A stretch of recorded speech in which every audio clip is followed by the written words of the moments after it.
told you being alone was a punishment. They lied.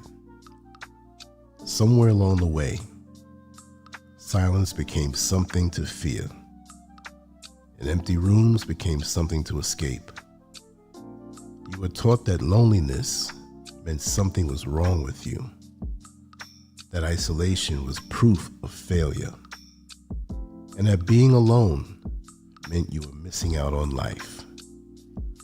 But what if the opposite was true? What if the very thing you've been running from is the thing that's meant to shape you? What if the quiet isn't your enemy, but your training ground? What if the space, the distance, the separation from noise is not abandonment, but preparation? Most people are terrified of silence because silence forces you to meet yourself. No masks, no distractions, no approval, no audience, just you and your mind. Society teaches people to stay plugged in, stay connected, stay visible, stay validated, stay busy, stay distracted. Because a person who can stand alone without falling apart cannot be controlled. They don't chase approval. They don't beg for attention. They don't shape their identity around trends or opinions. They move differently because they think differently. The truth is simple but dangerous. Loneliness is not always a wound. Sometimes it's a forge. Sometimes it's not breaking you. Sometimes it's building you. Sometimes it's not emptiness. Sometimes it's space. Space to think. Space to grow. Space to become. This is not about running from the world. This is about understanding the power of standing on your own. This is about learning the difference between fear-based isolation and strength-based solitude. One weakens you, the other sharpens you. And once you understand that difference, you will never see loneliness the same way again. There are two kinds of isolation. One comes from fear, the other comes from strength. Fear-based isolation is hiding. It's retreating because you feel rejected, unwanted, or broken. It's building walls to escape the world. Strength-based solitude is different. It's stepping back to understand the world. It's choosing distance so you can think clearly. It's withdrawal with purpose, not panic. When people isolate from fear, their world gets smaller. Their thinking narrows. Their anxiety grows. But when people withdraw with intention, their mind expands. Their awareness deepens. Their clarity sharpens. One creates weakness, the other creates power. From childhood, people are trained to fear being alone. Stories teach that the loner is dangerous, broken, or bad. The one who walks alone is always punished. The one who leaves the group always suffers. The message is clear. Belong or be destroyed. Fit in or be forgotten. Stay connected or be alone forever. This conditioning serves a purpose. Systems need people who crave approval. Economies need people who buy to impress others. Cultures need people who fear rejection. Because people who fear standing alone are easy to guide, easy to influence, and easy to control. They follow trends, they chase validation, they copy behaviors, they obey social pressure. A person who is comfortable alone becomes unpredictable. They stop performing, they stop pretending, they stop shaping their life around what looks good to others. They start building a life that feels right to them, that makes them dangerous to systems built on insecurity. Solitude is where original thought is born. Real thinking doesn't happen in crowds. It doesn't happen in noise. It doesn't happen in constant conversation. It happens in silence. It happens in stillness. It happens when the mind is no longer reacting and finally starts creating. When you spend real time alone, your mind stops echoing other people's opinions. Your thoughts stop being reactions to noise. You begin to hear your own voice again, not the voice shaped by trends, not the voice shaped by pressure, not the voice shaped by fear, your real voice. That's why creation is always solitary. Ideas are born alone. Vision is formed alone. Identity is discovered alone. The crowd doesn't create. The crowd consumes. The crowd reacts. The crowd copies, and the crowd repeats. The individual builds. This is why loneliness feels painful at first, because you're detoxing from noise. You're detoxing from validation. You're detoxing from constant stimulation. You're facing your own mind without filters. Most people never develop an inner world, so silence feels unbearable to them. They need noise to exist. They need people to feel real. They need attention to feel alive. But if you stay in the silence long enough, something shifts. The discomfort fades. The anxiety slows. The mind settles. And clarity begins. You start thinking deeper. You start seeing patterns. You start understanding yourself. You stop needing constant distraction to feel okay. This is where loneliness becomes power. Because the person who does not need people to feel whole cannot be manipulated by people. The person who can walk away is never trapped. The person who doesn't fear being alone never accepts disrespect just to avoid silence. People who feel loneliness stay in bad relationships. They stay in toxic friendships. They stay in draining environments. They tolerate disrespect. They accept crumbs. They laugh at jokes that insult them. They shrink themselves to fit spaces that don't deserve them. All because the fear of being alone feels worse than being mistreated. But when you master solitude, everything changes.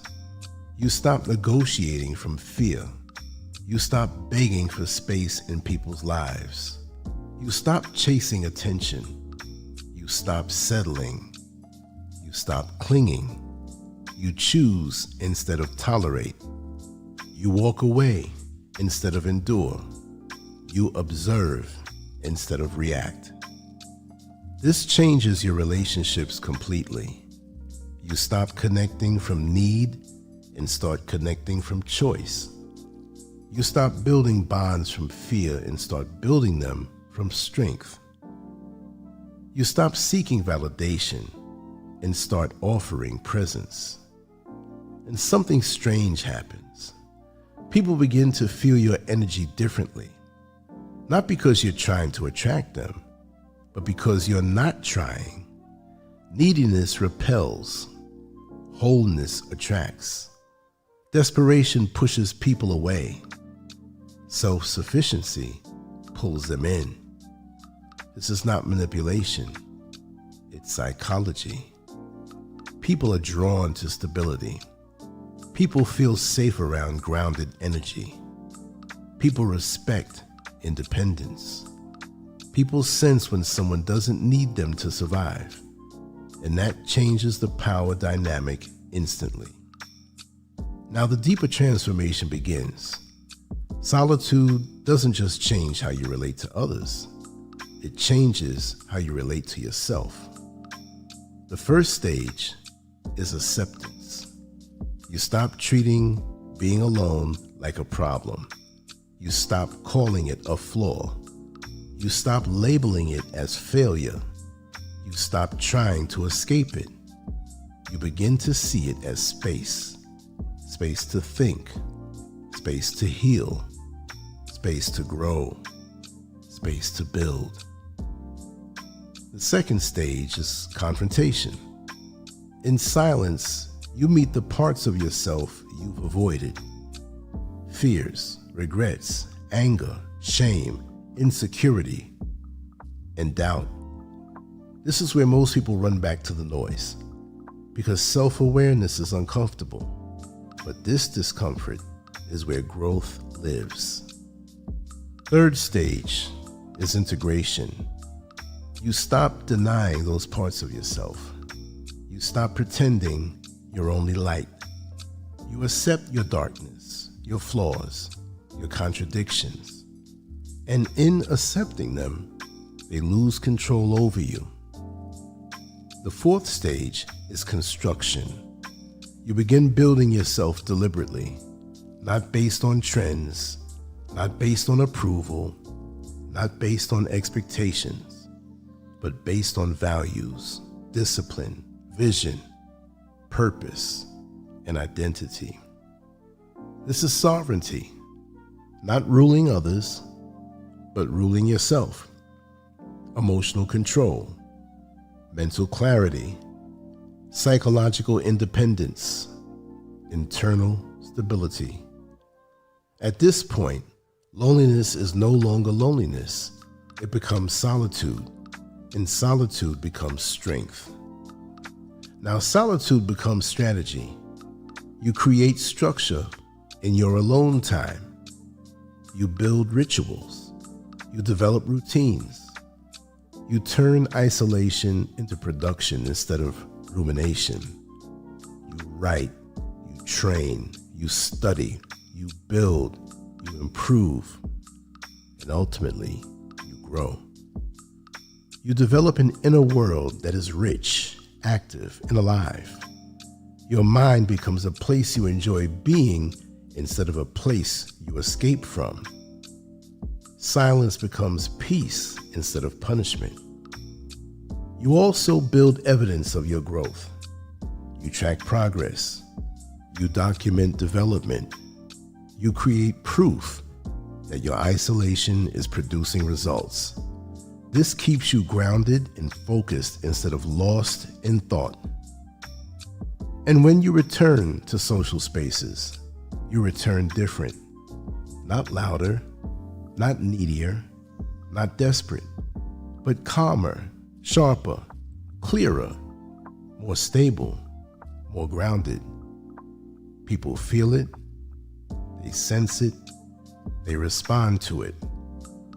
Because solitude reshapes presence. It changes how you move, how you speak, how you listen, how you decide, how you choose, how you lead your life. The truth most people never hear is this. Some people are not built for constant connection. Some people are built for depth, not noise, for focus, not chaos, for meaning, not motion, for silence, not stimulation. It doesn't mean you're broken. It makes you different. And different is not wrong. There is unhealthy isolation, yes, hiding from life out of fear, avoiding connection because of wounds, running from rejection. That needs healing. But there is also sovereign solitude, choosing distance, strategic silence, purposeful separation. That builds strength. The difference is intention. Fear isolates. Purpose refines. If you're alone because you're afraid of people, that's something to work through. But if you're alone because you're building something inside yourself that noise would destroy, that's not weakness. That's preparation. And the world will try to tell you otherwise. It will pathologize your silence. It will label your solitude. It will call you strange, cold, distant, too intense, antisocial, different. Let it. The crowd fears what it doesn't understand. And it especially fears people who don't need it. Because your solitude exposes a truth most people don't want to face. That they don't actually need the noise. They don't actually need the crowd. They don't actually need the approval. They just never learned how to live without it. So where does this leave you? It leaves you alone, but not empty. Silent, but not lost. Separate, but not broken. It leaves you in a forge, a psychological training ground, a mental laboratory, a space where identity is stripped and rebuilt stronger. You're not being punished, you're being prepared. Your loneliness is not a curse, it's a process, a refinement, a transformation, a sharpening. The noise is being removed so you can hear yourself. The distractions are being stripped so you can focus. The false identities are burning away so the real one can emerge. And when you finish this process, you will not need the crowd to stand. You will not need approval to move. You will not need validation to feel real. You will have something stronger, a self, a core, a center, a foundation. That's the real gift of solitude. Being alone is not always loss. Sometimes it's alignment. Sometimes it's not rejection. Sometimes it's redirection. Sometimes it's not emptiness. Sometimes it's space for something new to form. Loneliness hurts when you don't understand it, but it transforms you when you do.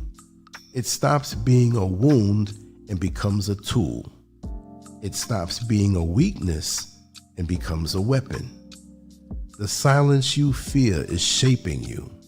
The isolation you resist is refining you. The space you're in is building something inside you that noise never could. You're not behind. You're not broken. You're not missing out. You're being forged. And one day, you will look back and realize the moments you thought were abandonment were actually preparation. This is something I know from my own life, but this is also something that I learned many years ago working with those who are incarcerated. And it's not everyone who becomes incarcerated, but I've seen people who were truly wayward, disruptive, out of control. And when they were put in solitary confinement or in a cell by themselves where they could still see other inmates, something changed over time. They had to face themselves. They had to see themselves for who they were because of the silence.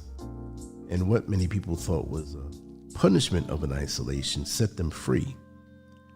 I've seen people rediscover who they were or just discover who they were because they didn't know who they were from the beginning. And I thought to myself, why does it take incarceration for some of these people to understand the seeds of greatness that they have inside of them? Most probably never do. Who am I to say? I don't know the percentage. I've never done a study. But I can tell you that there is a slice of individuals who are incarcerated, who have benefited from the isolation from the outside noise that's in the world, and also the noise that may be in a cell block. And those people accelerate. One thought that comes to mind is when Brother Malcolm X was incarcerated and he started to read a lot, and he couldn't get enough of reading and teaching himself. This is what made him brilliant. So whatever the circumstances, and hopefully it doesn't have to be incarceration, but your quiet time, your solitude time, the time that other people say you're weird for staying to yourself, but you know the reason why, because you have something bigger inside of you that you are developing, something bigger that you want to manifest as step four, or as opposed to a memory you created in a nightclub in a drunken stupor, which does nothing for you, or just the latest gossip that's always something that involves pulling down somebody else or putting somebody else's business out there in a false way. This is an indication to me that those who do these things are living some very empty lives that are not fulfilling. And that's the reason why they do what they do, because their lives are not fulfilling. And that's sad, because out in this world today, there's just so much to do. There's so much to learn. There's so much to embrace to help yourself ascend into the best version of yourself, which I believe we should incrementally build ourselves up every single day. It doesn't mean it has to be by a great amount, but just to learn one thing, to do one thing toward your goal and your vision, to discover something that you didn't know about yourself because you've researched and you had good conversations with positive people who are moving forward. There's just so much to do. Yes, isolation is the path to self-mastery. It's very tough and difficult to attain the state of self-mastery when you're in a crowd where everyone is pulling their own way, where everyone is a follower and they expect you to be a follower of all things that just drop in your path on a whim. If you're not focused, you'll never get there. But if you are, it's better to be isolated, because that is the path to self-mastery. And that's something that I truly believe in. I don't need anything from the outside world when I'm in my own inner verse. My universe from within, my inner verse. And I escape there, not because I'm running from the outside world, but it's one of the most pleasurable places that I can be, because I can unearth things that are buried formerly under the noise of the world. And now I don't have to deal with that. Now I don't have to hear the constant yapping of mindless individuals who have skulls but have no mind in the skulls. They're hollow, they're empty. The wind blows right, they go right. The wind blows left, they go left. They have nothing from within of fortitude to push against the forces of the outside noise to make their legacy real and true. And they die. And you forget all about them, and it's back to business as usual. You want to really validate what the Creator put inside of you. That's the only validation, and it's through validating it with your Creator. It's the only validation you need. I don't need it from people outside.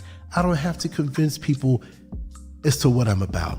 If you can't see it, then I guess it was never meant for you to see. And many people see it, and guess what? They quietly resent it. And they will do anything they can to keep you distracted and take a joy from wasting your actual time that you can be pursuing, discovering all the things that are locked away and hidden in your universe. They want to keep pulling you out of yourself.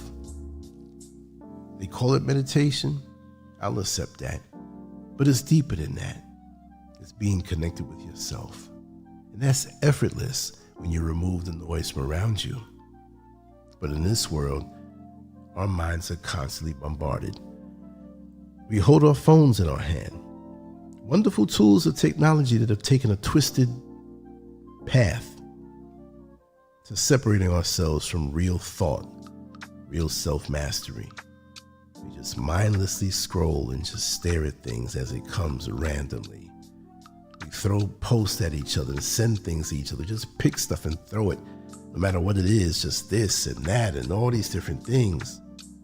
And then we consume it and throw things back, not realizing we are locked in a state of stagnation, a prison of our own creation, because we accept the noise that comes to us in various mediums. It's sad. It's sad. And that's something I'm not going to partake in. I can't open every text. I can't send an email to every single person. I can't do it, and I won't do it. You know why?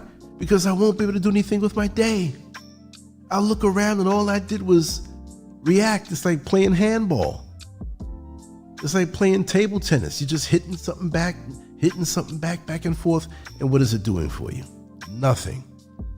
Let me detach from the world, not out of fear, but out of the discovery of knowing how valuable the attributes and characteristics that I have on the inside of me.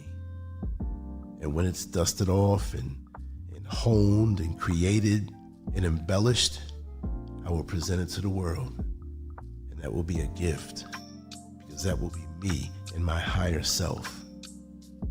And many of us don't realize that we have a higher self.